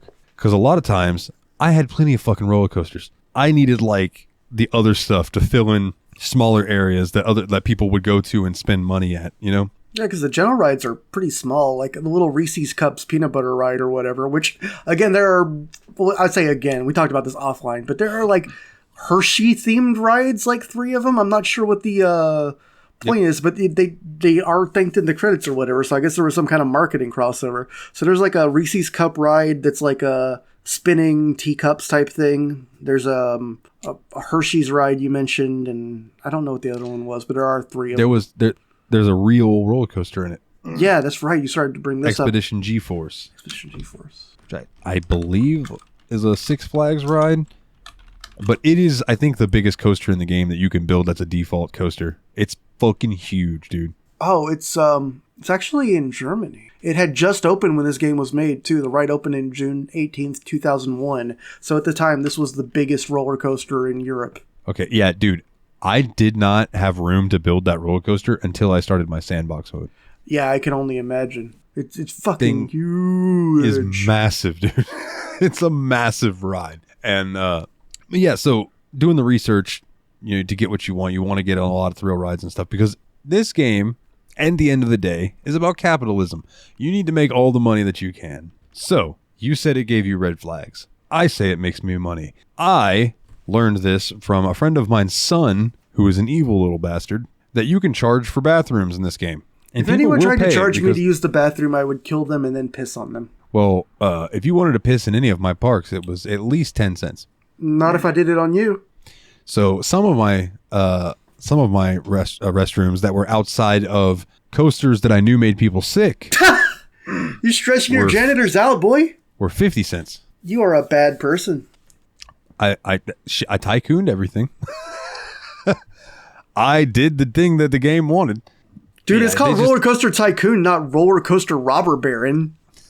So that's the basic gist of the main campaign. we've talked about these kind of games before, so you guys kind of know. But I do want to touch on. I messed with this. Dalton's gonna open a restaurant one day. I'm gonna walk in and he's gonna be like, "Yeah, it's $2 to breathe. Otherwise, no oxygen for your ass." Yeah. Oh, it'll be like an oxygen bar. They do actually do those. So now I feel gotta pay to breathe in this motherfucker.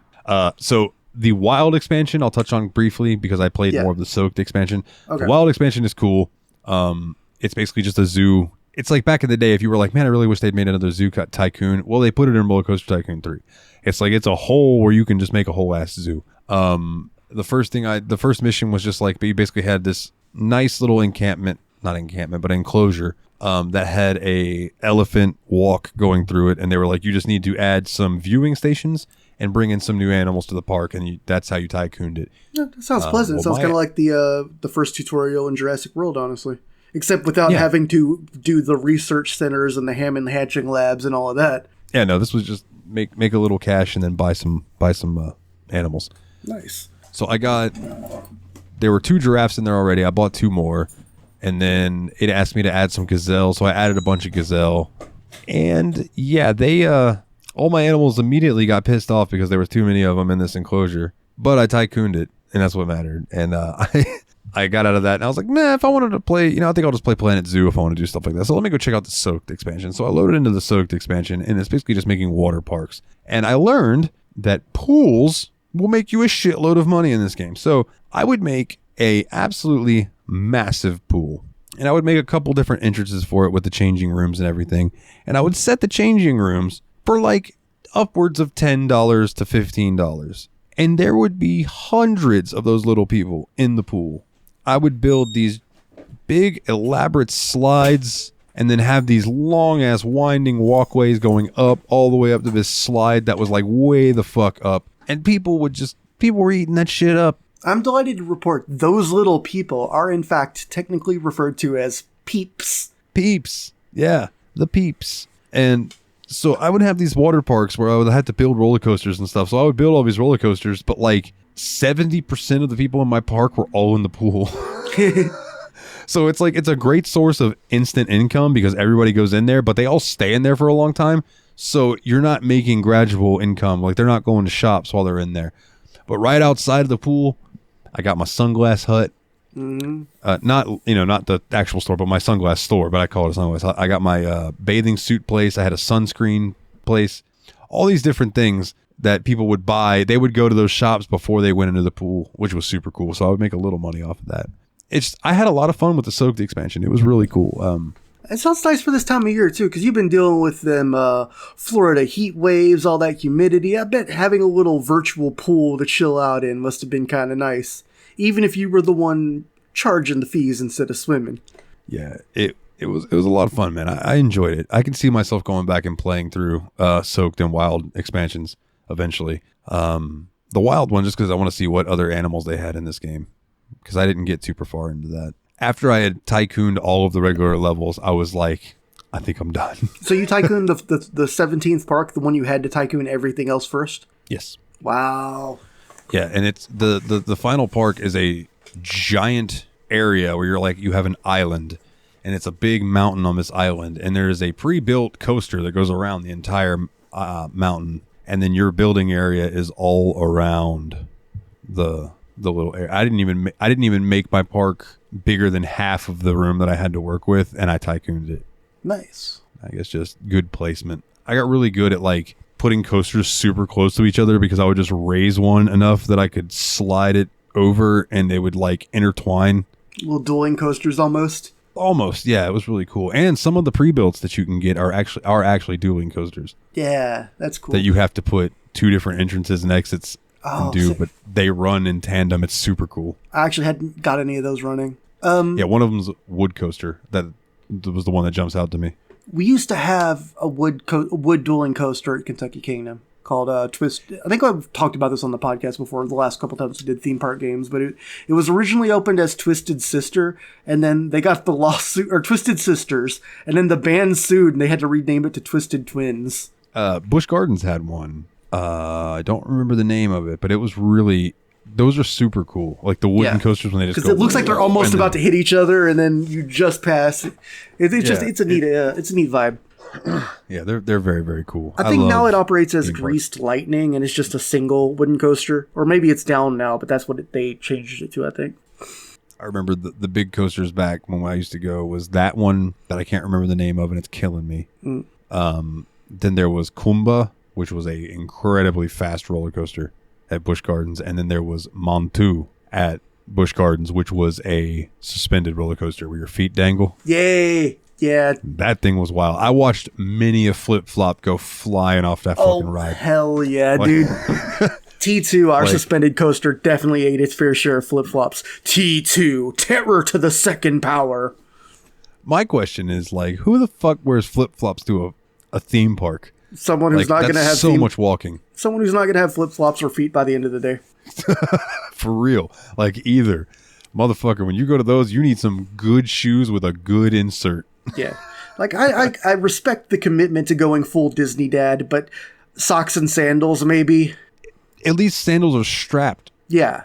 You know, it's like, I don't know. People are strange, as the Doors say. Mm-hmm. But, yeah, man, is there anything else that you'd like to touch on with Roller Coaster Tycoon 3? I really thought that one thing I thought I liked a lot about this, although I didn't explore it very thoroughly. When I make more custom parks, I will, but I mainly played the career mode. Was I felt like there's like a track mode in building coasters and paths that lets you basically, instead of connecting it directly to the track, you can use like buttons on the bottom left of the screen to, you know, this is the increase elevation button, this is, you know, the do a banked turn button and all that, and build it out of parts without having to directly touch the coaster. And I feel like that worked out really well. And I also thought the autocomplete was a nice touch. I feel like it was a pretty easy to use coaster builder. It really is. I also want to say that I really felt that maybe it's in comparison to more modern games, because this is, again, 2004. The graphical user interface is tiny and it's all icon-based. I feel like everything is really small, fidgety, and hard to find. Like, things do not pop as much as they should. If you do not memorize where stuff is, it becomes very hard to find it. Yeah, I think this game would have been, and this is what I was saying about modern resolutions, it's kind of hard. Like, I think playing this at maybe like 800 by 600... Most likely, or something along those lines would have made everything pop a little bigger. Yeah. But it would have looked ridiculous on our modern hardware, modern monitors. They didn't redraw the icons or anything for that, so they're very, very tall, almost hard to make out what they are. They don't have a lot of graphical distinction at this resolution, and I'm only playing it in 1080p. You've got even more monitor, but I mean, I feel like those are like teeny complaints, but still, I do think that the graphical user interface feels like it's very of the past. Like, there's also little interaction things, like I would like hitting escape on my keyboard to back me out of the current menu instead of threatening to back me out of the park entirely, which is what it did. Yeah. Escape. How many times I went to go back out of a menu and would hit escape and it's like, do you want to quit the game? I'm like, no. Yeah, exactly. No, I don't. I also remapped pause to the space bar. That's a good idea. So that made life a lot fucking easier when I was running at 3 times speed and suddenly needed to stop everything. Yeah. I could just hit the space bar and it paused it. And then when you unpause, it goes back to normal speed, which is just wonderful. Yeah, that's good. Yeah. One thing that you wanted to touch on, I'm not sure if we brought it up earlier, is that this game was developed by Frontier, who's done a lot of stuff. Yeah, so Frontier's history is very interesting. They're named Frontier Development after their first big project, which was a port of Elite Frontier, the sequel to the game Elite. And then they've made the sequels to the Elite games since then. So, like, Elite Dangerous, that's them. The sequel to Frontier, which I forgot what it was, but it's the one between Frontier and Dangerous, that was also First them. Encounters. Yes, Frontier First Encounters, thank you.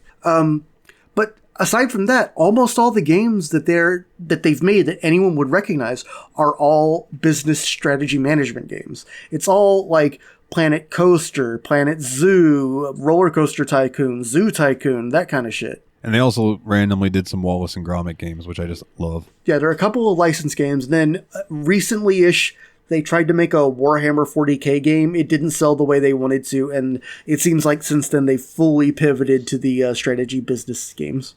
Yeah, Planet Coaster 2, I think last I looked at it, is sitting at mixed reviews, but I think some of the recent ones were more positive. I think it released in kind of a buggy state, but they've been doing their damnedest to make it better. Yeah, and I feel like I have enough goodwill for them that I believe that they will fix it. Oh, yeah. Frontier's never done me wrong. Like, some of their DLC practices is kind of shitty because they release a lot of DLC. But I also feel like they want to fix the game before they sell DLC for it. So yeah, like right now there are 3 DLC out for Planet Coaster 2. Oh wow. Oh. But one of them's music, so I don't count that one. So the Vintage Funfair Ride Pack and the Thrill Seekers Ride Pack. But what I mean by like, okay, so this Thrill Seekers Ride Pack is $9.99 and the Vintage Funfair Ride Pack is $18.99. And that has a mostly negative review. So like they make great games, but their DLC practices are a bit weird. They're not as bad as Paradox. Or EA. Like some of those Paradox games have like 160 DLC. Fucking wild. Go look at Crusader Kings. Any other Crusader Kings 2 and 3. Crusader Kings 2 is free to play. Let me just look this up so I'm not pulling numbers out of my ass. I like that he started to reach into his ass for some numbers and then felt like, that would hurt. All right, here we go. Crusader Kings 2, released February 14th, 2012. It is free to play. Now, what's the complete bundle cost? 32 DLC. If you wanted to buy Crusader Kings 2, the Imperial Collection, which I think is everything, $253.75, and that's with the bundle discount of 20% off. That is not a small number. That is a large number. Like a lot of their games are like that. City Skylines. Yeah, hold on. Wait, I didn't think they did City Skylines. Paradox? Oh, Paradox did City Skylines. My bad. Yeah, sorry. Yeah, we're talking about. I completely blanked and was thinking about Frontier again. Because I was like remarking when I was looking at Frontier's game list, and I'm like, man, about the only business management game that's like recent that I think isn't them is City Skylines. The first City Skylines game, I own I own 4 DLC from them. There are 69 in total. Nice. If you wanted to buy all of the DLC a la carte, just adding them all to your list, it's going to cost you $437.34. So if you want the complete City Skylines, you have to pay $29.99 for the game and then $437 for all the DLC. I think maybe I don't want it. I think maybe Fit Girl is a really, really cool person. I didn't think we usually called her by name that closely, but okay. Oh, she works out. I know her from the gym. That's fair enough. That's true. And her fucking water Pokemon's badass. The water Pokemon gym. You gotta love it. Oh, man.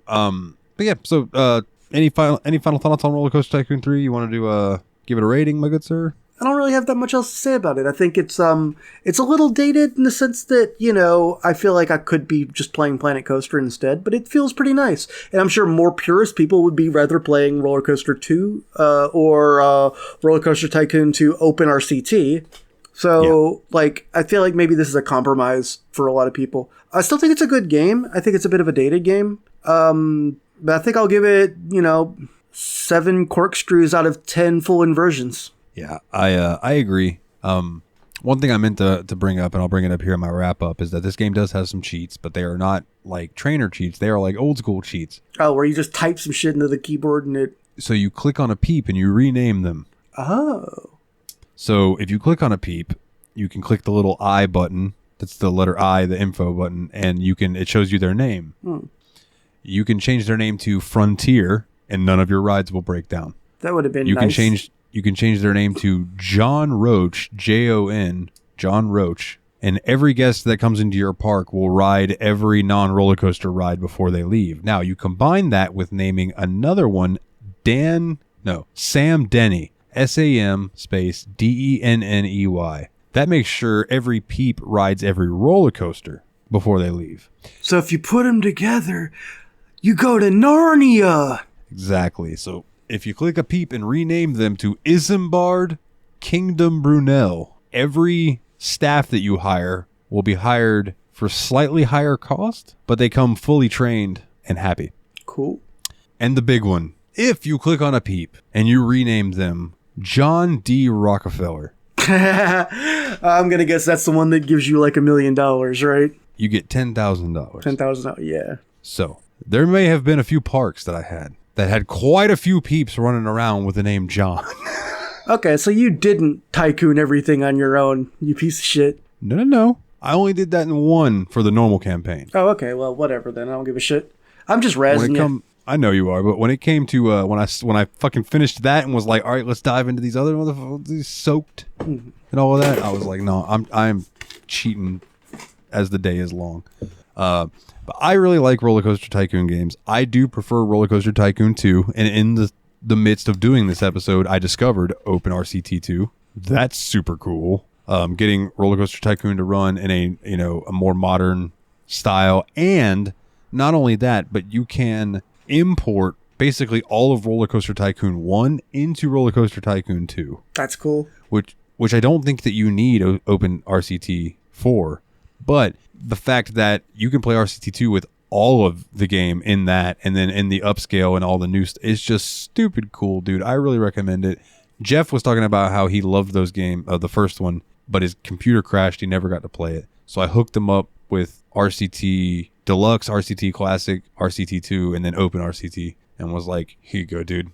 Enjoy. I don't know if he'll play them, but he has the option. I believe I sent all that to you as well. You did, yes. You actually sent it twice, because one time you meant to send it to Jeff. Yeah, that's right. And yeah, I would like to one day do Roller Coaster Tycoon 2, just for you to see the 2D, like what it was at its height. Sure. Because it's slightly different. And I might open it up in OpenRCT, because as a Doom guy, I've got no problem playing games in source ports, Yeah. Yeah, it's like I have in Steam, it's called OpenTTD. Yeah. Which I think is a train game. Yeah, it's a transport. I don't remember what exactly it stands for, but I know what you're talking about. Yeah, and that's one that I like those games. I like when they do the open source ports like that, because it just makes them easier to run in modern day, and it's chef's kiss. So, as much as I do love Roller Coaster Tycoon 3, I prefer the look of 2. I do like some of the quality of life stuff that's in 3, like being able to ride the rides and see from the perspective. Oh, there was another cheat code. I don't remember the name of it, but if you typed it in, you could actually see through the peep's eyes, which was interesting. You could just kind of like bob around and as the perspective of one of the people. But I like this. I'm going to give it a super, super duper solid 7 flumes out of 10 suspended coasters. Now, before we get into what we're doing on the next episode, my good sir. Yes. We had one question. Okay. Came in from Adam. What is a gaming confession that you have? For example, despite Adam calling himself a JRPG nerd, he's only ever beaten one Final Fantasy. Let's see. What's my gaming confession? I have not beaten a Dark Souls game without cheats. Fair. Let's see. Mine is... I think even though the Super Nintendo sound chip gets a ton of love, I think that weird orchestra hit sound that they use in fucking everything kind of poisons a lot of the music. Let's see that. One more that actually Adam's one sparked of me. I call myself a JRPG nerd, but I've only ever beaten one Dragon Quest. Really? Huh. Yeah. I've only played and beaten Dragon Quest 11. You could beat one in an afternoon. I've dabbled in 8 because I had it for my 3DS. 8 is sick. I love it. Yangus. Yangus is the fucking man. I love Oi Govna. And Yangus is such a good character. I love when he freaks out every time the King Toad guy shows up, man. He's just like, off panel. Yangus was the goddamn man. Loved him. Just that Cockney accent with that rough voice, but he's just a heart of gold. Like, he's so great. Oi Govna. He's like as white as he is tall. Yeah, dude, he's an absolute dwarf. He's like great. He's just love that stock. Cat. Yes. Like, I feel like if he took a drop kick from somebody, they would hit him and they'd just hit the ground and he wouldn't move because he's just so sturdy. Like, stand on my shoulders, Gov, we'll get there. It's fantastic. Oh, man, I'm sure I have other gaming confessions that I can't think of right now because it's getting late. But this is game good question, Adam. We love you. This is my confession. Wow, I actually had the high note there. That was the part of my voice that was absolutely screwing up earlier today. Man, this is some crazy shit. Tom Cruise won't come out of the closet. Oh, God. Jeez. We're way too many levels deep already. Get out of here. Yeah, okay, so our next episode. I had a game in mind. Still just debating if that's what I'm going to pick, but we're going to take an off week, kind of. So is there a recording next week? Next Friday is the 5th anniversary of this show. The 5 years that I've been doing this. And I kind of just want to do an episode reminiscing about the last 5 years. Talking about, all the games we've played. Just kind of having good memories and chatter about it. I think that would be a good time.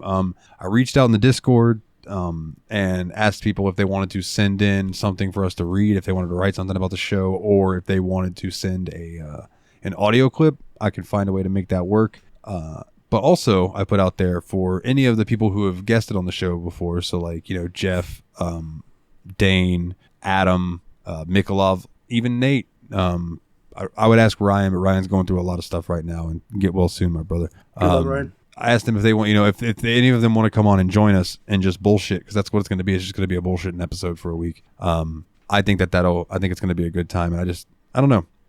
Kind of just want to. It's been a long time since I've stuck with something this long. Like this show has lasted longer than every relationship I've ever had. So if that tells you anything, so I don't know. I'm looking forward to it, and since this is an off week, I do just have one small request of you, my good sir. Do maybe at least one day play some Trails in the Sky second chapter. Yeah, I think there'll be time for that because. There's going to be a couple of the episodes where I give you an off week. We're trying to touch on that because I really want to play the third game. So we'll get there. We'll get there though. No reason to rush. There's nothing but time. Anyways, so we'll be back next week to just chat about the show. And if you're listening and you have something you want to say and you're not in the Discord, hit us up on social medias, Twitter at Steam_podcast, over on Facebook at the Steam Machine Podcast. I believe we're on Blue Sky as well. And then you could also email me at the steammachinepodcast@gmail.com. Whatever works for you. But let's do some house cleaning and get up out of here. How do you say about that? I say huzzah. All right. So before I get into it, is there anything you would like to plug? Oh, yes. I actually ate onigiri for the first time today. Yo. Yeah, I had a little black pepper beef stuffed onigiri, and man, that was tasty. I'll tell you, onigiri always looks really good to me, and I love the MMO that's called onigiri. It's a great MMO. It's very, very Japanese. I can only imagine based on the fact that it's called onigiri. Yeah, and I first started playing it on PS3, if that tells you how old that game is. So nice. So it's onigiri. Onigiri. It's probably a slur or something in Japanese, and we have no idea. Anyway, eat these little rice balls. They're tasty. Jelly donuts in English. I was about to say jelly donuts. Ooh, big stretch. Oh, no, that was a big sneeze. I know. I was just trying to act like you were a cat. Oh. I got you. So, if you would do us a favor and go leave us a review over on iTunes and Spotify, it really helps us out with people finding the show and in the algorithm. Hit us up with a 5-star. If you leave some text, I'll read it on the show. We haven't gotten a text iTunes review in 2 years. We've gotten a couple 5-star reviews since then, but none of them have had text. Give me something to read, people. Let me read your words. So check us out over on iTunes and Spotify. Leave us a review. If you want to join the Discord, that's where all the cool shit happens. bit.ly/TSMP Discord, all capital letters. That'll get you an invite in, and you can come and join in on all of our shenanigans, chatting with everybody who we have a great crew in the Discord. It's really like I am very proud of the community that we have built, and you can vote on some polls. And the current poll that is up right now is for the long poll. The last winner was Dark Souls Remastered. So we got two Dane Areno games in a row on the poll games. Metal Gear Solid 2, Dane wants to be on, and Dark Souls. I can't imagine us doing a Souls game without Dane. So that'll be fun. But the poll you can vote on right now is for The Witcher Enhanced Edition, Gothic, One Piece, World Seeker, The Seventh Circle, Endless Nightmare, and Crusader, No Remorse.